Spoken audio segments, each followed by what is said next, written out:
Ya, jadi sumber hukum acara peradilan itu saya sebutkan tadi tidak parsial ya, tidak hanya KUHP, tapi juga ada dua norma lain, putusan MK dan putusan MK ada beberapa. Dan Pak itu hanya melakukan kompilasi. Ya, jadi kita tidak bisa melihat dimensi filosofis di dalam Pak. Kalau kita mau melihat dimensi filosofis yang lebih mendalam, ada di putusan MK. Jadi dimensi filosofis lembaga peradilan itu adalah menguji tentang tindakan yang sewenang-wenang, ya, yang dilakukan oleh penegak hukum, ya, apakah itu penyidik atau penuntut umum, yang sewenang-wenang terkait dengan sah tidaknya, ya. Jadi harus dikaitkan sewenang-wenang itu dan cenderung melanggar HAM terkait dengan, jadi membacanya di awal dulu dengan dimensi filosofis. Jadi kita sebagai penyidik tidak boleh melakukan tindakan sewenang-wenang. Tentang apa? Penangkapan. Tentang apa? Penahanan. Tentang apa? Penetapan tersangka, penyitaan, penggeledahan. Contoh kesewenang-wenangan adalah menggeledah, menyita, masuk ke tempat orang tanpa ada izin keluar, nggak ada kesewenang-wenang. Atau menangkap atau menetapkan sebagai tersangka tidak pernah yang bersangkutan diperiksa sebagai pelapor, kan sewenang-wenang. Tidak ada alat bukti, kan sewenang-wenang. Jadi tidak hanya melihat dimensi administratif ya. Jadi dimensi administratif itu hanya sebagai batu uji ada atau tidak kesewenang-wenangan itu. Batu uji. Di samping memang ada tindakan-tindakan lain yang bisa ditemukan. Misalnya menangkap orang, lu nggak pernah diterbitkan surat penangkapan. Meskipun mungkin yang bersangkutan memang tertangkap tangan, tetapi tetap wajib menerbitkan surat penangkapan walaupun tertangkap tangan, supaya tidak dianggap sebagai sewenang-wenang. Jadi sewenang-wenang dalam konteks apa? 7 dimensi yang saya sebutkan tadi sudah pernah disebutkan, ya, 7 dimensi yang tadi. Untuk menentukan tindakan kesahnya, pertama tentu kita harus lihat bahwa si tersangka ini memang diduga melakukan tindak pidana, pasti diduga melakukan tindak pidana, ya, tindak pidana yang dipersangkakan, yang paling gampang adalah pidana dua, gampang. Maka diduga mengambil barang milik orang lain tanpa hak atau melawan hukum untuk dimiliki, ya kan? Bukan mengambil barang orang tuanya, barang anaknya, ya kan? Jadi barang orang lain. Ya. Nah, karena dia diduga mengambil barang itu adalah tindak pidana. Nah, kita harus membuktikan bahwa dia memang diduga mengambil barang orang lain. Untuk menduga itu ada alat buktinya, ya? Ada alat bukti. Ada saksi kan? Berarti ada saksi yang melihat dia mengambil barang orang lain. Satu, ternyata unus testis di dalam KUHP, di dalam KUHP tidak berlaku, harus dua dong. Ya, dua saksi. Saksi yang bagaimana? Merujuk pada 1 angka 26, melihat dengan mata kepala. Oh ya, saya melihat dia mengambil barang punya si Y. Saksi itu didengar, dimasukkan dalam BAP. Ya kan, dua alat bukti yang memenuhi kualifikasi sebagai saksi dong. Dan saya dengar dengan saksi abal-abal yang tidak memenuhi pasal 1 angka 26. Kemudian kedua, surat. Atau dia dipanggil dulu, Anda dilaporkan dia dulu mengambil laptop milik dia. Kan panggil dulu dong, klarifikasi. Mengakui atau tidak? Nah, dia punya hak membantah. Ya udah, mungkin dia dipanggil. Naik. Oke, karena ini adalah penyidikan dan penyidikan, naik ke penyidikan. Penyidikan, bersangkutan dipanggil lagi sebagai saksi, tetap aja dia ngeyel nggak mau mengakui perbuatannya, kan? Karena dia nggak mengakui, bisa tuh jadi alat bukti kan? Maka harus ada dua alat bukti lain, saksi minimal 2, tambah dengan alat lain surat yang legal tentunya. Atau ada CCTV yang legal juga, diambil secara legal dan sudah diverifikasi melalui mekanisme autentifikasi, ya, forensik digital. Karena ternyata cuma ada 2 saksi dan CCTV ada di tempat itu. Nah, dengan 2 alat bukti itu memenuhi unsur, ya tetap sebagai tersangka. Dengan demikian itu tidak termasuk tindakan sewenang-wenang. Kenapa? Ada dugaan tindak pidana, ada penyelidikan memenuhi unsur 362, barangnya ada, barang buktinya ada, saksinya ada, CCTV ada, sudah diverifikasi, tetap tersangka sah. Kalau itu diuji lembaga peradilan, yakin penetapan itu dinyatakan sah. Saya yakin 100%. Kalau mekanisme itu yang dipakai. Saya selalu mendapat pertanyaan ini ya. Kalau saya menyatakan kalau di tingkat penyidikan hanya ada saksi, surat dan ahli. Kalau tidak itu, petunjuk itu wewenang pengadilan, coba dari mekanisme kesesuaian antara alat bukti yang sah atau sesama alat bukti menjadi kewenangan hakim. Keterangan terdakwa ya ada dalam keterangan terdakwa. Terdakwa kan adalah orang yang dituntut pengadilan. Oke, jadi cuma ada 3 alat bukti. Nah, alat bukti yang 3 tadi itu harus 2. Dari yang 3 minimal 2. Kalau kita menuju pada putusan MK, pernah diperiksa dia sebagai terlapor atau sebagai saksi. Ya. Kecuali dalam putusan itu disebutkan untuk tindak pidana yang in absentia, tanpa perlu kehadiran calon tersangka. Apa itu? Terorisme, tindak pidana pemilu, narkotika. Itu boleh in absentia. Ya. Tapi yang lain harus ada minimum dari tapi kita ingat juga di dalam undang-undang ITE boleh tindak pidana umum pakai pasal 5 undang-undang ITE alat bukti elektronik. Jadi sebetulnya 4 alat bukti yang bisa dipakai pada tingkat penyidikan. Ya. 3 dari itu, 1 dari undang-undang ITE. Jadi sebetulnya kualitas kita tidak saya nggak tahu rujukan Bapak apa itu soal kualitas. Itu tidak ada dalam norma soal kualitas. Hanya dimensi formil dan material kalau ada. Tapi kalau Bapak bilang kualitas, kuantitas itu bukan bahasa norma. Ya, itu bahasa orang yang Bapak itu. Ya, yang ada itu adalah dimensi formil dan material soal alat. Itu ada. Tapi kalau kualitas dan kuantitas saya tidak pernah menyebut atau tidak pernah mendengar rujukan normatifnya. Mungkin pendapat orang silakan aja. Nah, yang perlu dilihat adalah memang dimensi formil itu ada. Bapak baca putusan MK, Bapak baca putusan Parma, ada dimensi formil. Nah, dimensi formil, kenapa dimensi formil bukan dimensi material? Karena peradilan itu cuma 7 hari kerja. Senin diperiksa, 7 hari, Senin, Selasa, Rabu, Kamis, Jumat, 5 hari. Selasa, Senin lagi 6 hari. Selasa ada putusan 7 hari. Sabtu Minggu itu sebagai hari kerja untuk peradilan. Nah, 7 nggak mungkin semua alat bukti dikulik. Tetapi dia harus memenuhi aspek formil. Ya, saya sebutkan tadi aspek formil, bukan substansi dari alat bukti itu yang dikulik dari satu persatu. Formil yang memenuhi. Tadi saya bilang alat bukti formil saksi. Formil yang memenuhi dia sebagai saksi melihat, mendengar, mengalami atau tidak. Berkaitan dengan tindak pidana. Jangan pula, oh iya dia melihat peristiwa pidana itu atau bukan? Peristiwa pidana, sini tahun 2005 terhadap peristiwa pidana terjadi 2019. Masih ingat nggak ente peristiwa pidana 2019? Bukan kami panggil 2025. Di mana ini tahun 2019? Kita di mana kita sekarang? Agak meragukan. Anda melihat peristiwa pidana yang 2019 satu contoh. Jadi memang dia harus dipastikan melihat, mendengar, dan mengalami peristiwa pidana yang dipersangkakan pada si calon tersangka. Nah, yang kedua, aspek formil dari surat misalnya. Ya tentu dia surat yang asli dong, dan berkaitan juga dengan tindak pidana yang dipersangkakan, bukan surat-surat lain. Contoh tadi, saya bilang melapor polisi laptop saya dicuri sama si Y. Pak polisi nanya untuk membuktikan itu laptop Anda ada bukti surat pembelian laptop itu. Oh ada, tapi fotokopinya bisa supaya kami yakin dan kuat nanti di pengadilan, bisa nggak disahkan di toko pembelian? Ya, disahkan supaya jadi alat bukti yang sah. Nah, makanya di dalam bukti ada saksi nggak yang ada bisa bantu kami? Oh ada si XJ, apa? Saya kasih, diperiksa. Kamu melihat peristiwa pidana sesuai laptopnya apa? Laptopnya ada surat pembelian. Naik penyelidikan tetapkan sebagai sah.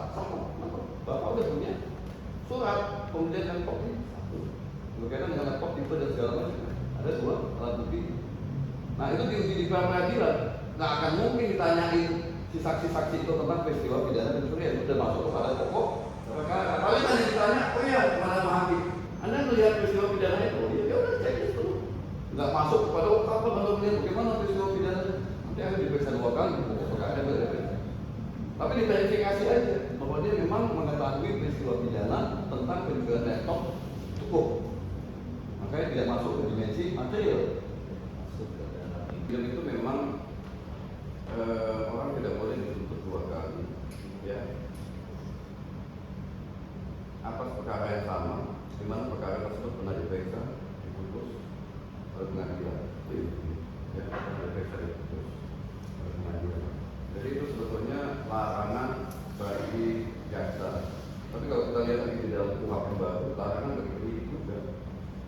ketika menemukan yang di sini dan perkara ini, maka orang nggak boleh tetapkan tersangka kalau dia pernah diputus oleh pengadilan, pernah diperiksa. Apakah putusannya membebaskan dia atau menghukumnya nggak boleh? Oke. Jadi dalam penetapan tersangka nggak boleh orang sudah diperiksa di pengadilan dituntut lagi.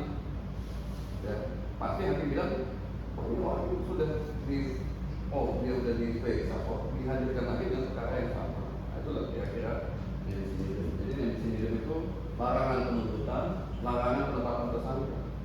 Sampai memang ada dimensi-dimensi atau ada alasan-alasan lain yang disebutkan dari awal. Ya, jadi yang di sini juga harus dilihat secara luas ya, termasuk juga harus dikaitkan dengan konsep. Ada konsep realis, ada konsep idealis, 65. Jadi dalam konteks di sini misalnya jaksa mendakwa dengan 6 pasal atau dengan 5 pasal misalnya dan dakwa. Tapi yang terbukti secara sah ada 1 pasal. Ya, pasal ini nggak terbukti. Lalu munis dan menjalani hukuman. Ternyata penyidik ulang ada pasal-pasal yang tidak terbukti lagi. Itu juga ada yang sedikit. Namun sudah diperiksa. Ya, itu juga ada yang sedikit. Jadi misalnya dakwaan alternatif kan lebih dari pasal. Atau dakwaan kombinasi. Itu juga ada yang sedikit. Jadi dalam konteks konkursus, yang kedua dalam konteks model surat tuntutan itu sekarang surat tuntutan kan jadi 1 pasal. Pasti ada dakwaannya itu alternatif, kumulatif atau kombinasi. Kalau kita lihat ya dalam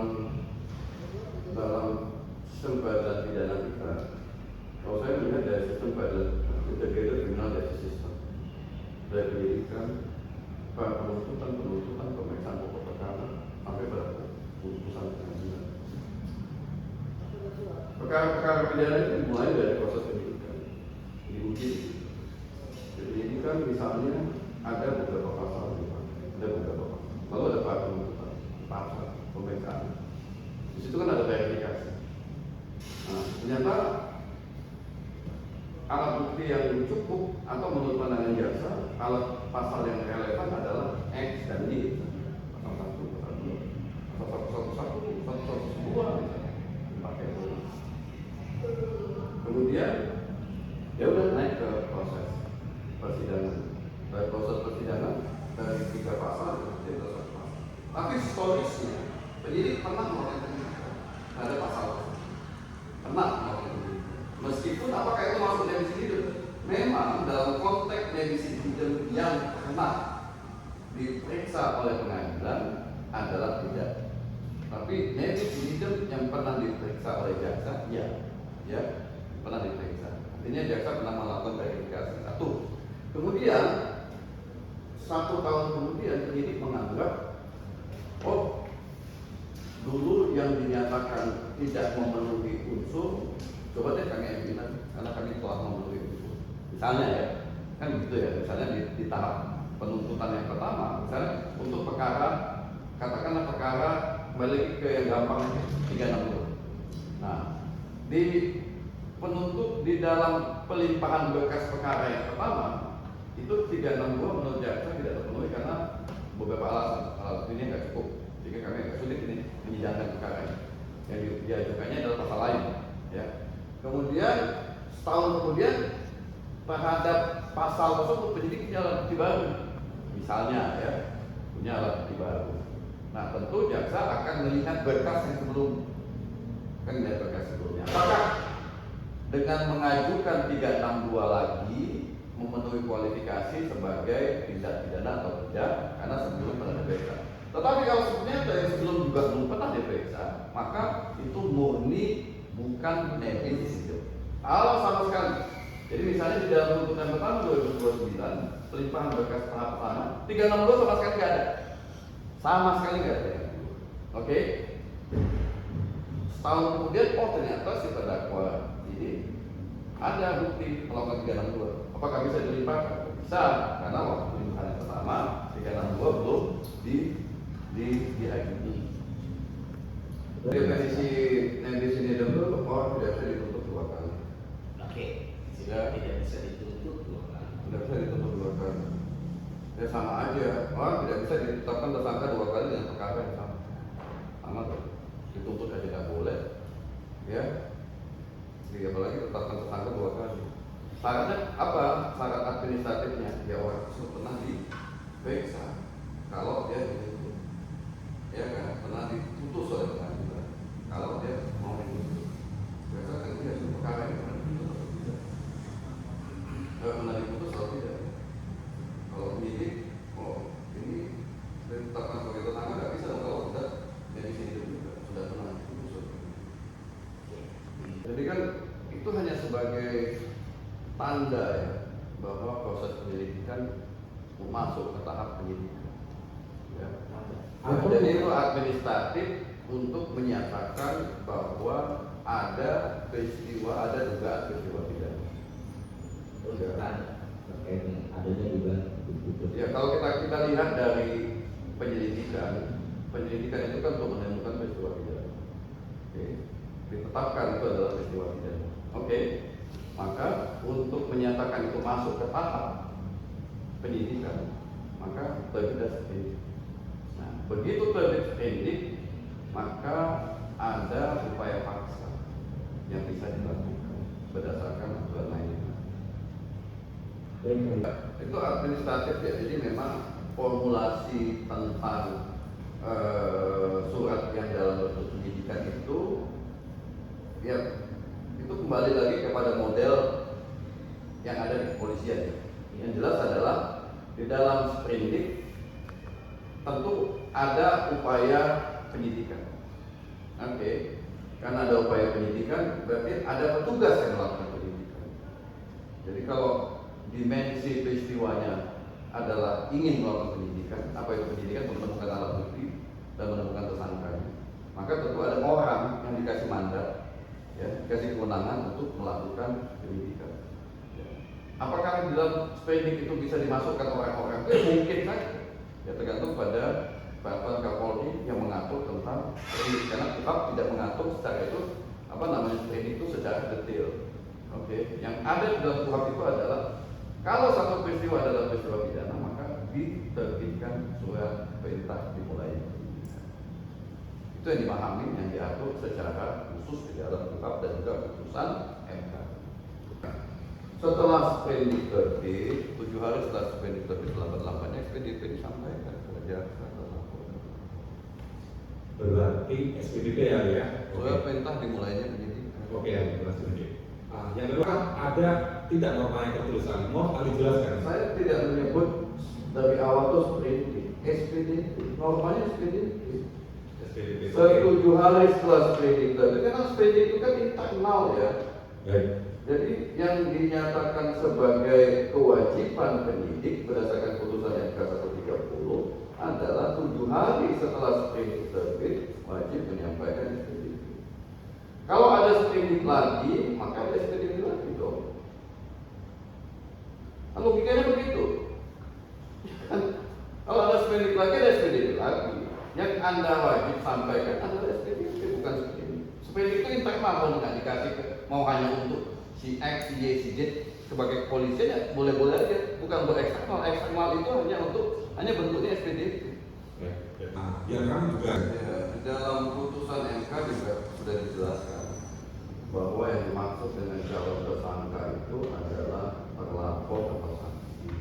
Cuman karena itu terlalu banyak, akhirnya muncullah itu pun karena terminologi dari Prof. Edi SJ yang menyebut bahwa terlapor dan saksi itu bisa kita kualifikasikan sebagai calon tersangka. Walaupun banyak ahli nggak setuju dengan pengkualifikasian itu karena belum tentu juga terlapor itu menjadi tersangka, belum tentu juga saksi jadi tersangka. Tapi di dalam putusan MK itu sudah dijelaskan kalau tersangka yang dimaksudkan di sini adalah pernah diperiksa sebagai terlapor atau sebagai saksi.